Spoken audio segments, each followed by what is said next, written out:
Hi, good morning, friends. Dr. Ruth Anderson here with Enlightened World, and I'm coming to you today for the first time as a compiler of an anthology. And I'm really excited about this book. It's called Gateway to an Enlightened World, Collective Life Lessons to Support Planetary Transformation. And I am so pleased because today is the first day it has ever hit Amazon. So here it is. Sue Broom, who's one of the co-authors, helped to create the cover. And on the back, I don't know if you can see it, but all of the authors are listed.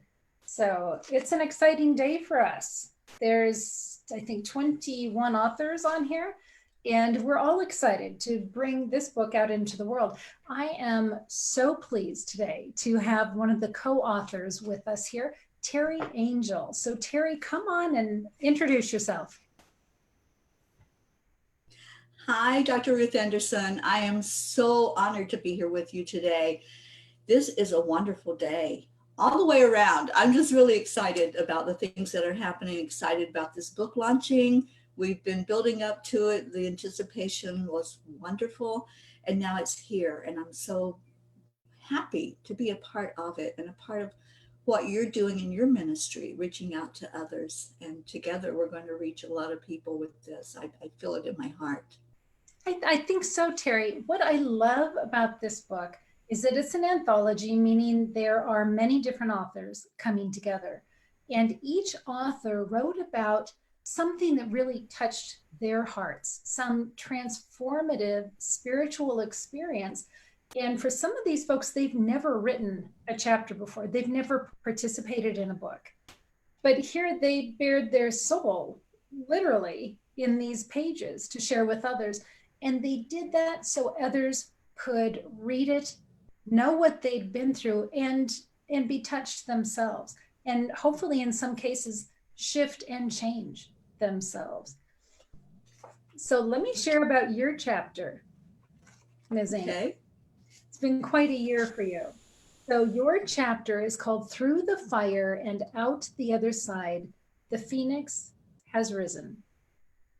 It is a really powerful chapter about what your last year has looked like. And just even reading the first part about Gizmo, your sweet cat that you lost recently. So not only did you have your own health challenges that you talked about, but we also feel Gizmo in here with us today too. Do you want to talk about your chapter a little bit? I would love to. And thank you for bringing that up. I just put a post on, I have a page for Gizmo and Tazzy, my two cats that I lost both of them this year. And I just put a post on there and dedicated my chapter to them because they were with me through this journey this year. I mean, they've been with me for 19 years, but through this journey especially, it was, gosh, what can I say? It was not only, like you said, challenging for me, but they both were with me and felt all that I was going through, all the emotional turmoil. And that's what I address in my chapter. And that's why I chose to write that particular story, to show others that we can make it through any struggle, any challenge. We can deal with what we're given to deal with because we chose that. We chose that to learn a lesson from, to help others maybe in their struggles. And that's what I was shown with this whole cancer journey that I went through this year, that I was going to be instrumental in helping others deal with their emotional state as they go through, maybe it's not cancer, maybe it's some other struggle, some other challenge, some other trauma in their life. And that was the whole behind the scenes thing to my cancer journey, was dealing with that emotional state, because I talked about how traumatized I was, how when I heard those words come out of the doctor's mouth, I was like catatonic. I was like, what? I didn't hear anything else, just that. So helping other people to understand how traumatic that is for a cancer patient, that's not normally discussed, Ruth. It's not normally brought out, the emotional side of it. when we hear that someone has cancer, our whole focus is on them healing and getting through the physical part, recovering, and all that goes with that. It's not really openly discussed what a toll that takes on the emotions and how to deal with that, because many are left not knowing how to deal with it, Right. not knowing what to do, like with the anger that comes up, with the sadness, with the loss. You know, I lost a body part. I lost my breast. I had a total mastectomy, double mastectomy. So there's loss, there's grief, there's a whole new way of, you know, seeing yourself. And it's important for to stress to people that you can't go into the victim mentality. You can't say, oh, this happened to me, it's horrible, I'm, you know, poor me. You have to look at it of, what can I do with this? And that's where I come from in my chapter. What can I do with this?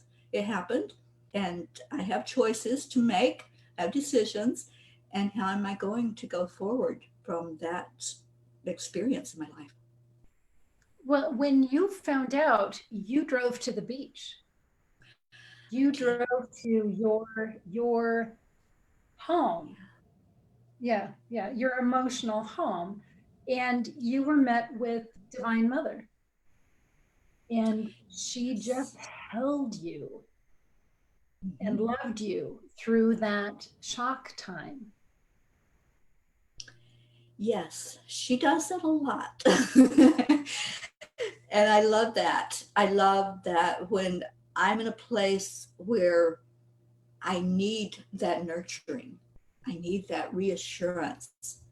She appears, just appears like magic. You know, it's like, I'm here. You know, you're not alone. And that's the big message. You're not alone. Whatever your life trauma is, you have support, you have resources. And when she held me that day, I was on the beach, and oh my gosh, I remember it so clearly. It was an angry beach day because the waves were just crashing into the shore. And I just sat there, and it was like, that was me. That was me crashing in and just feeling. And that's the other important thing to mention is feel it.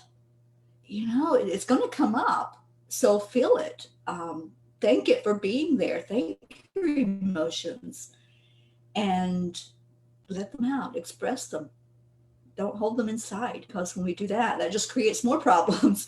So bringing them up and allowing it. And, you know, I think I stated in the book even, I wanted to hold on to that anger. I felt justified in being angry and wanted to hold it for as long as I could, knowing I had to let it go eventually. But at that moment, I wanted to be angry. This is an emotional topic. And you share so authentically and vulnerably in your chapter. You really let people in to see what it is that you experienced. And I know it's going to be really helpful to other folks. Thank you. Yes, that's the mission they showed me, is to really be open to anyone who needs to talk about their journey, no matter what stage they're in. You know, they may have just got diagnosed, they may have be in treatment or have already had everything done that can be done physically. I'm to be there. I'm to be a rock. I'm to be that person that they have questions. I can share with them my experience. I can share with them, especially from that emotional side, you know, what it's like. And from the physical side, I've had many women that have come and asked me about the physical side of the journey. You know, what was it like after you had the mastectomy? How long did it take to recover? And again, these aren't things that we normally talk about or think about when people go through this. It's like, okay, you've had the surgery, the cancer's gone, now you're okay. You know? Oh, it took me, oh my gosh, I think about 6 months to get my strength back to where I could even walk to the mailbox outside and back and not have to just lay down, because it takes so much out of you physically. And I didn't even have to go through chemo or radiation. It was just the surgery. So I imagine for those people that have that extra part of their treatment, that it's even worse, because my mom went through chemo. I watched what she went through. And that was the one thing I asked Ruth when I did know that I had the cancer. I asked, please, I really do not want chemotherapy or radiation. I don't want that. And please allow that to happen where I don't have to have it. And that was the way it was. My lymph nodes were clear. So they caught the cancer early, and it was able to be taken care of just by the surgery. So I'm very grateful that that prayer was answered and that I was heard as I need to not have to deal with that. Right. What a blessing that is. Yes. And Teri, I know that you are a blessing for so many other people, and for someone who's going through cancer or something like that. If they see this and want to reach out to you, how do they contact you? They can go to my website, which is angelspeakers.com. There's a contact page on there, or you can email me at Teri@angelspeakers.com. Thank you for asking, Ruth. Great. Well, so on behalf of Enlightened World, thank you for being part of this very first anthology that we're doing here, the Gateway to an Enlightened World series. And if folks want to check out Enlightened World, they can go to www.enlightenedworld.online. Teri, thank you so much for being here with us today, and thank you for being part of this first anthology. Thank you, Ruth. You are such a blessing. And I want to tell you, it was very exciting to be able to get my copy today. I have it on my iPad, actually, and have it pulled up. And it's like just seeing the words there, knowing that it's real, is exciting. And I'm excited for all the co-authors and excited for you. This is a real blessing to the world. Thank you. Much love to you, Teri. To you too.